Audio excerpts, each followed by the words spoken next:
Salut à tous, j'espère que vous allez bien. Donc, petite vidéo mise à jour crypto et on attaque avec le Bitcoin, donc BTC. Évidemment, sur la grosse time frame, ce qu'on attend ici, il va falloir faire attention à une correction, donc revenir corriger minimum cette impulsion. D'accord? Quand on avait eu cette impulsion ici, je vous ai dit que on attendait une correction de ce move, au moins revenir corriger ce move, ce qu'il a donné là-dedans. Ensuite, on a eu cette impulsion là-dedans, qu'il a corrigé aussi, et ensuite il a validé la continuation, mais on n'a toujours pas corrigé toute cette impulsion. D'accord? Donc du coup, si on revient péter ce bas, et c'est ce qu'on avait dit dans la précédente vidéo, on surveille ce bas, parce que ce bas il va être très important pour indiquer la suite. Donc si on vient le péter, et il y a de bonnes chances qu'on viendra le péter, donc ça veut dire une des deux choses. La première, c'est on va corriger notre impulsion comme on l'attendait. Donc on aura juste une structure corrective, un peu comme là, mais en plus grand, forcément. Si c'est le cas, là on parle d'une structure corrective qui va mettre quelques temps, parce que forcément, si c'est une correction 4 heures minimum, ça veut dire qu'on va mettre plusieurs mois pour venir valider une structure pareille. Ça a mis un mois. D'accord? Donc si on obtient une structure 2-3 fois plus grande, 3 fois plus grande, pardon, forcément, ça va mettre 2-3 fois plus de temps. Donc ça, c'est la première possibilité. Juste une simple correction. Donc pour ce A, venir donner la correction. Et ensuite, encore une continuation. D'accord? Ça se verra avec la durée, combien de temps ça va mettre et si ça range. D'accord? Donc ça sera très visible comme type de structure. L'autre possibilité, toujours dans le cas où il vient péter ce bas, c'est qu'on vienne valider notre running. Parce que je rappelle, quand on est venu péter stop, d'accord, quand on est venu casser stop, je vous ai dit, on fait attention de la même manière que là. Quand on a cassé le top, on a dit attention à drop pour un running. Et là, c'était pareil. Tant qu'on reste dans cette zone, on fait attention à drop pour un running. Donc ça, c'est l'autre option qui est toujours du coup valable pour le C d'un running flat. Donc si ça, c'est mon A, ce qu'il donne, c'est un B. En cassant ce bas, on fera attention à un C. Et dans cette zone de prix, ensuite la continuation. Donc tant que ce bas n'est pas cassé, tant que ce bas n'est pas cassé, les drops qu'il donnera dans cette zone de prix, ça sera considéré comme le C d'un running flat. D'accord? Bon, pour le moment, on en est encore loin, on n'a pas pété ce bas-là. Donc on surveille quel type de move on va obtenir ici. S'il reste dans ce range, il reste dans cette zone de prix, on le voit rester vraiment dans cette zone de prix, c'est que c'est juste une structure corrective, comme on l'a obtenu là, comme on l'a obtenu là, comme on l'a eu là, et comme on l'a eu là. Classique, un simple flat pour une continuation, et donc un flag dans une time frame supérieure. Par contre, au lieu de range, on le voit couler, comme il l'a fait là, par exemple. Là, on est plus sur un running flat. D'accord? Donc, personnellement, je préfère qu'il me donne un running. Pourquoi? Parce que ça donne une autre opportunité pour rentrer ou pour re-rentrer. Et surtout pour ceux qui n'ont pas eu l'opportunité de prendre le buy ici quand on l'avait vu, ou de prendre le buy là-dedans. D'accord? Donc, un running, c'est une excellente opportunité parce que c'est une structure de continuation. Le risk-reward, il est très bien aussi, même pour du trading moyen, long terme. D'accord? Donc maintenant, c'est un peu trop tôt pour tout de suite partir sur le running, sachant qu'on n'a pas cassé le dernier plus bas, en tout cas le plus bas 4 heures. OK? Donc on est toujours dans une uptrend ici.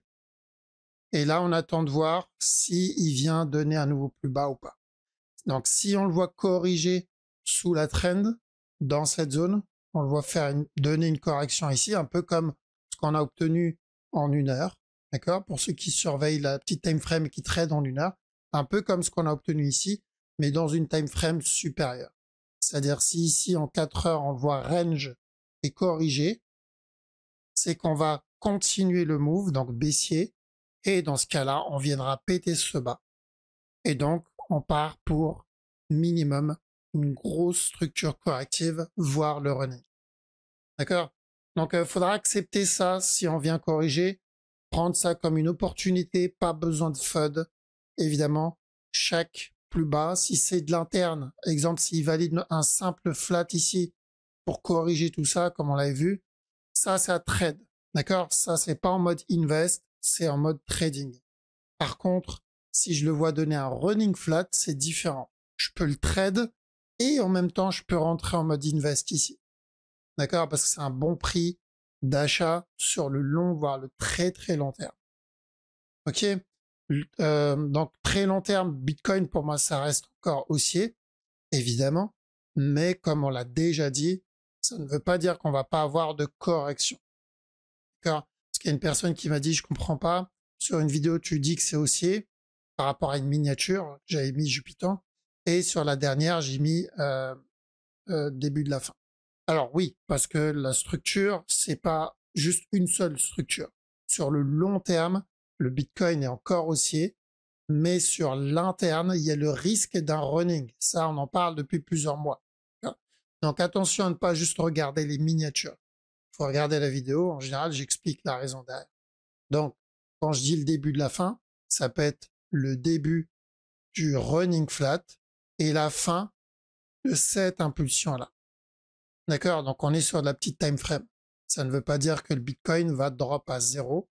Comme je l'ai répété plusieurs fois, pour moi, le Bitcoin, c'est encore aussi le fondat long terme, il reste solide. Maintenant, est-ce que le Bitcoin va répéter les cycles qu'il a l'habitude de répéter? Parce que je sais beaucoup attendre ça. On va vite le savoir. D'accord? On va très vite le savoir parce que je crois que c'est 35 barres monthly à peu près en moyenne les cycles. Donc, si on prend cette impulsion qu'on a eue début, donc 2018 jusqu'à fin 2021, on a fait 35 barres, 35 bougies monthly. Si on prend celle d'avant, pour la majorité d'entre vous, je pense que vous ne tradiez pas encore à ce moment-là le Bitcoin, on avait fait 35 barres aussi. Donc les deux, ce cycle-là, ça s'est fait en 35 barres. Donc ce premier bull run, 35 barres. Ce bull run-là, 35 barres. Et actuellement, celui qui est en cours, on est à 33 barres. D'accord? Donc normalement, d'ici 2 mois, voire 3, ça dépend de si vraiment il respecte à la barre près ou pas, on est censé voir un retournement. Si il respecte les mêmes cycles. Et c'est là où on va voir si on va répéter ces cycles-là ou pas. Parce que aujourd'hui, comparé au Bitcoin d'avant, il y a quand même un gros changement. Donc là, on est sur du trading, surtout à partir de là. Donc l'ETF qui débarque, trading institutionnel, banque, etc. Contrairement ici où c'était monsieur, madame, tout le monde en slip sur son canapé, sur son iPhone. D'accord? Donc le marché a quand même changé derrière. Donc on va voir si ça va avoir un impact sur le cycle habituel ou pas. On saura très vite dans 2 mois. Pour nous, donc Wave Trader, on trade la structure, ça ne changera pas grand-chose, mais ça va être intéressant à surveiller quand même. D'accord? Donc petit time frame, je vais pas m'attarder dessus parce que il n'y a pas grand-chose ici à trade. Comme je l'ai déjà dit, on attend de voir s'il corrige sous la trend. Si on a une structure corrective, c'est encore baissier pour moi. Je vois pas de gros retournement encore sur le Bitcoin. ETH, le mouvement il a commencé plutôt correctif là-dedans, mais là on s'éloigne de ce bas. Donc pour moi ça devient le départ d'une structure corrective et non pas une correction en soi. Donc il y a une différence. Il y a la correction et il y a le départ d'une structure corrective. Là, c'est terminé. Là, il va falloir la terminer. Donc, il reste encore 2 parties. Donc ici, c'est un peu le cas. Pour le moment, le mouvement est devenu agressif. Ce qu'il a donné là se rapproche un peu de ce qu'il a donné ici. Donc, si je veux que ETH continue à push, j'ai besoin de le voir corriger ce drop-là et revenir tester le bas, comme ce qu'il a donné ici, par exemple. D'accord? Donc, pas de gros retournement en tout cas, pas besoin de paniquer là-dessus. Ce qu'il donne là, ça ressemble à ce qu'il a donné là. Donc, pour moi, ça fait partie toujours de cette impulsion. Donc, au pire, ça sera venir corriger cette impulsion. Donc, tant qu'on reste dans cette zone de prix, considérer ce mouvement-là comme juste une structure interne. Donc à part si on a un gros dump, et là on parle d'un dump 4 heures daily, là on commencera à regarder la structure au-dessus. Mais pour le moment, ce qu'il donne, c'est encore timide. Et donc c'est juste de l'interne à considérer comme une correction, voire même peut-être un running. Hein. Même si c'est dégueulasse, je préfère partir pour une correction. Donc dans les deux cas, c'est pas encore le moment de chercher un gros drop. BNB, ce que je veux, moi, sur ce move, c'est toujours pareil. Donc un A, un B, un C. Et ensuite, pourquoi pas un push. D'accord? Donc ce que va faire le Bitcoin, évidemment, ça va impacter le reste.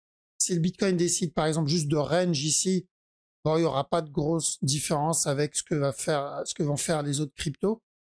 Par contre, si le Bitcoin décide de donner le gros running daily, le gros drop pour venir tester les 90, 86, là c'est différent. D'accord? Là on aura un gros drop qui va être relativement agressif. Donc ça peut impacter la taille de la correction de l'ETH, ça peut impacter aussi la taille de la correction du BNB. Mais bon, on n'en est pas là. Donc pour le moment, on cherche toujours un running avant la continuation. Et sur la petite time frame, c'est encore haussier sur ce move. Donc je fais attention, même si elle revient tester ce bas, l'objectif c'est qu'il revienne péter le top encore une fois, tant qu'on reste dans cette zone de prix, je reste sur encore un push. Le Litecoin par contre, on commence une structure corrective un peu plus grande, donc on a pété ce bas, donc il n'y a pas de running ici. Mais on peut considérer ce mouvement-là comme un A ici. J'aimerais bien le voir corriger pour donner un B et ensuite un C. Comme ici, on a eu le A, le B et le C. Une fois ça validé, là, on pourra prendre une continuation. D'accord? Donc, je pense départ d'une structure corrective.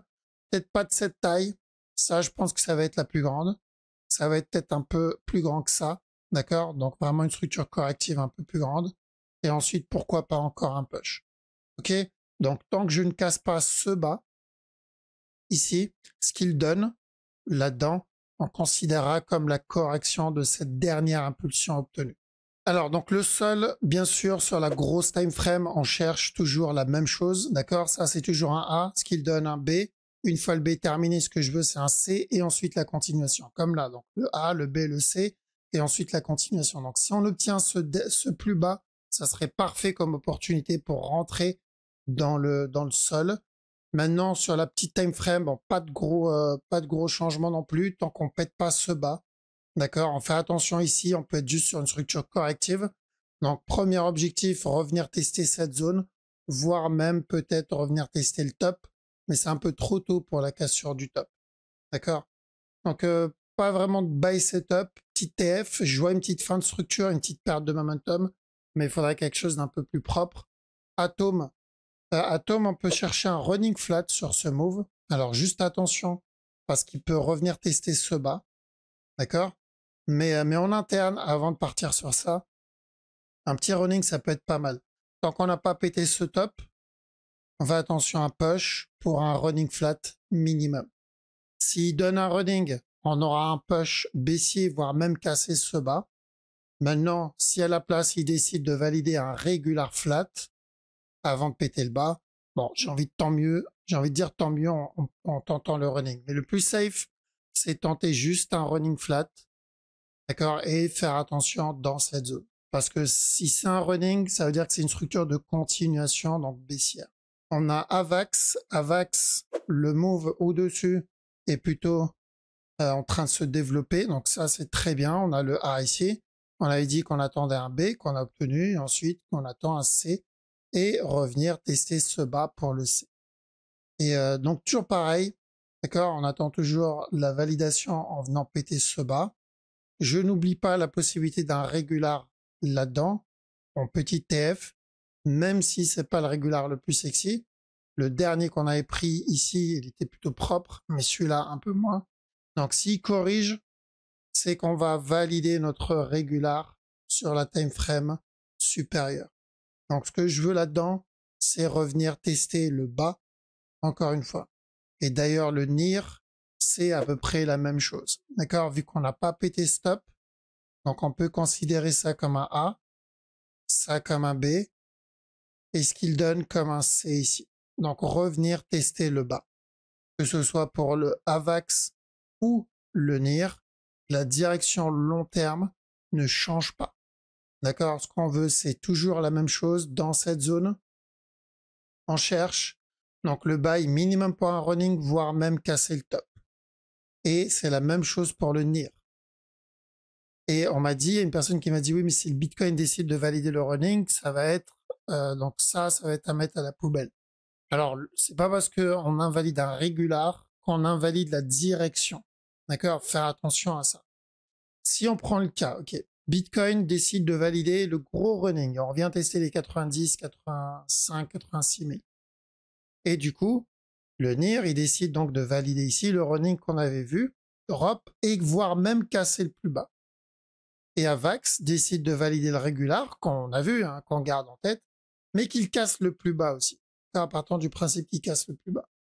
Donc, au lieu d'obtenir un running flat, un régular flat, pardon, au lieu d'obtenir un régular avec l'objectif de revenir péter le top, on va le faire avec ces flèches, ce sera mieux. Donc, au lieu d'obtenir ça, pour revenir péter le top, ce qu'on va obtenir, du coup, c'est un running, parce qu'il va venir valider ça. Le Bitcoin, il coule, 90, 86. Lui aussi, du coup, il coule. Et on revient péter ce bas. C'est-à-dire, c'est bon, poubelle, et on va pleurer? Non. C'est-à-dire qu'au lieu d'un régular, on va chercher un running. Donc, ça va être la même direction, pour les mêmes amplitudes, sur la même time frame.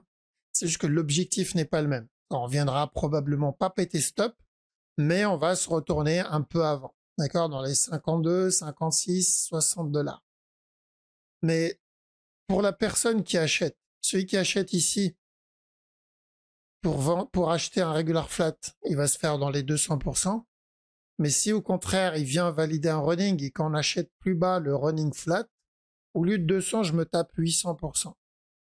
Donc, je prends pas ça comme jeter à la poubelle, je prends ça comme une autre opportunité et une meilleure opportunité parce que la direction ne change pas. Les structures, juste, la structure change, mais la direction, non. Si je cherche un regular flat haussier, mais qu'à la place, j'obtiens un running flat haussier, les deux structures restent les mêmes en termes de direction. C'est juste en termes de management que ça va changer. Et de point d'entrée et de stop loss. C'est tout. D'accord? Donc, faut pas penser, parce qu'on a invalidé une structure, que ça y est, on a invalidé la direction. Non. Tant que la direction reste la même, nous, tout ce qu'on fait derrière, c'est qu'on s'adapte à cette nouvelle structure. C'est tout. Donc, est-ce que il peut venir péter ce bas si le Bitcoin valide le running? Tant mieux, j'ai envie de dire, si je trade un running à la place d'un régular. D'accord? Pour les plus anciens, rappelez-vous ici qu'on avait dit, donc ça, si ce mouvement-là, c'est un A, ce qu'il donne, c'est un B, ici, on peut tenter des buy setup s'il en donne pour un C. Ok, regular flat simple. Donc, un objectif de, donc cassure du bas, s'il donne un setup dans cette zone, allez, ça va être un 67-70%. Et s'il vient péter ce bas, c'est classique, hein, on va chercher toujours de l'achat et on fera attention dans cette zone à peu près. Pour un running, parce que si c'est un running, on risque un retournement dans cette zone. Donc au lieu de me taper les 70% de profit, cassure de ce bas ici, je fais les 114, quasiment le double. D'accord? Donc, toujours s'adapter. Nous, on fait que s'adapter à la structure. On jette rien à la poubelle. Si le régular s'invalide, pourquoi il s'est invalidé? Et ensuite, qu'est-ce que je peux trade derrière? Et est-ce que ce que je vais trade derrière, c'est la même direction que ce que j'avais vu précédemment? Oui, ok, bah je vais le prendre. Est-ce que c'est le même objectif? Non, ok, bah je vais adapter cet objectif. C'est tout. C'est ça notre objectif, c'est ça notre métier. On vise pas le to the moon. À aucun moment on vise le to the moon. À aucun moment on vise ce top ici. Là, notre objectif c'est ce top. Et s'il pète le bas, ça sera un tout petit peu plus bas par rapport à la structure qu'on va trade. Donc NIR pour le moment pas de changement parce qu'on n'a pas eu le running sur le BTC, donc ça sert à rien pour le moment de se prendre la tête avec ça. Toujours le régular sur le NIR, toujours le régular sur le AVAX. D'accord? Voilà, donc on a fait le tour. En tout cas, merci les amis pour votre temps. Merci d'avoir regardé la vidéo jusqu'au bout. Passez une très bonne journée ou une très bonne soirée. Je vous dis à la prochaine.